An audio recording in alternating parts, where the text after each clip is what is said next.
નમસ્કાર, એશિયાના સૌથી જૂના અખબાર મુંબઈ સમાચારના ડિજિટલ પ્લેટફોર્મ પર આપનું સ્વાગત છે અને હું છું જીગર પંડ્યા। નજર કરીશું મહત્વના સમાચાર ઉપર। રાજ્યમાં હવામાન વિભાગે આગામી 7 દિવસ માટે આગાહી કરી છે।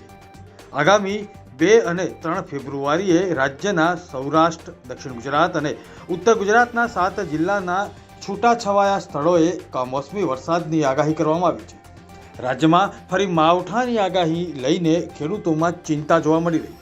જ્યારે રાજ્યમાં છેલ્લા 24 કલાકમાં સૌથી લઘુત્તમ તાપમાન નલિયામાં 10 ડિગ્રી નોંધાયું। મહાકુંભમાં થયેલી નાસભાગમાં 90 શ્રદ્ધાળુ ઘાયલ થયા હતા, જેમાંથી 30 શ્રદ્ધાળુઓના મોત થયા છે, જ્યારે 60 લોકો ઇજાગ્રસ્ત છે। મૃતકોમાં 25 લોકોની ઓળખ થઈ ચૂકી છે, જેમાં ગુજરાતના એક શ્રદ્ધાળુની પણ ઓળખ થઈ છે। આ અંગે મેળા તંત્ર તરફથી માહિતી આપવામાં આવી છે। દિલ્હી વિધાનસભા ચૂંટણી માટે વિવિધ પક્ષોએ પ્રચારમાં એડી ચોટીનું જોર લગાવ્યું।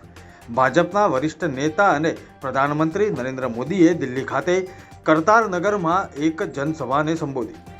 કોંગ્રેસે દિલ્હીની ચૂંટણી માટે ચૂંટણી ઘોષણાપત્ર જાહેર કર્યું।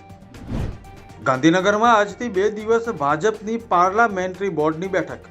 રાજ્યમાં 66 નગરપાલિકા અને 1 મહાનગરપાલિકા તેમજ તાલુકા પંચાયતની પેટા ચૂંટણી 16 ફેબ્રુઆરીના રોજ યોજાશે। નવી દિલ્હી કર્તવ્ય પથ ખાતે આયોજિત 76મા પ્રજાસત્તાક પર્વની પરેડમાં ગુજરાતના ટેબ્લોને પોપ્યુલર ચોઇસ કેટેગરીમાં પ્રથમ સ્થાન પ્રાપ્ત થયું। આનર્તપુરથી એકતાનગર સુધી વિરાસતથી વિકાસના અદ્ભુત સંગમની થીમ પર આધારિત ગુજરાતના ટેબ્લોને પ્રથમ સ્થાન। ગુજરાતમાં સ્થાનિક સ્વરાજની ચૂંટણીમાં કોંગ્રેસ અને આમ આદમી પાર્ટીના ગઠબંધનને લઈને સ્થિતિ સ્પષ્ટ થઈ ચૂકી છે। ગઠબંધન મુદ્દે કોંગ્રેસે સ્પષ્ટતા કરી છે।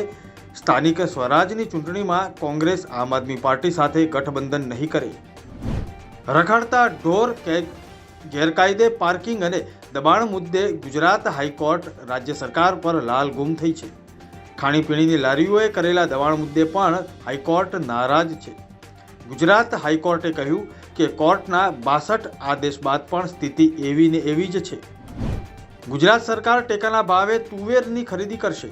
ખેડૂતો ગ્રામ્ય કક્ષાએ ઈ સમૃદ્ધિ પોર્ટલ પર વિના મૂલ્યે 3 થી 22 ફેબ્રુઆરી સુધી ઓનલાઈન નોંધણી કરાવી શકશે। કેવડિયા ખાતે એકતા મોલમાં આવેલી ગરવી ગુર્જરી સ્ટોલ દ્વારા વર્ષ 2024માં હાથશાળ હસ્તકલાના ઉત્પાદનોનું વિક્રમજનક વેચાણ નોંધાયું। મીટિંગ રિટ્રીટ સમારોહ દરમિયાન રાષ્ટ્રપતિ દ્રૌપદી મુર્મુએ વિજય ચોક ખાતે રાષ્ટ્રધ્વજ ફરકાવ્યો। આ હતા અત્યાર સુધીના મહત્વના સમાચાર। વધુ સમાચારની અપડેટ માટે જોતા રહો મુંબઈ સમાચારનું ડિજિટલ પ્લેટફોર્મ। નમસ્કાર।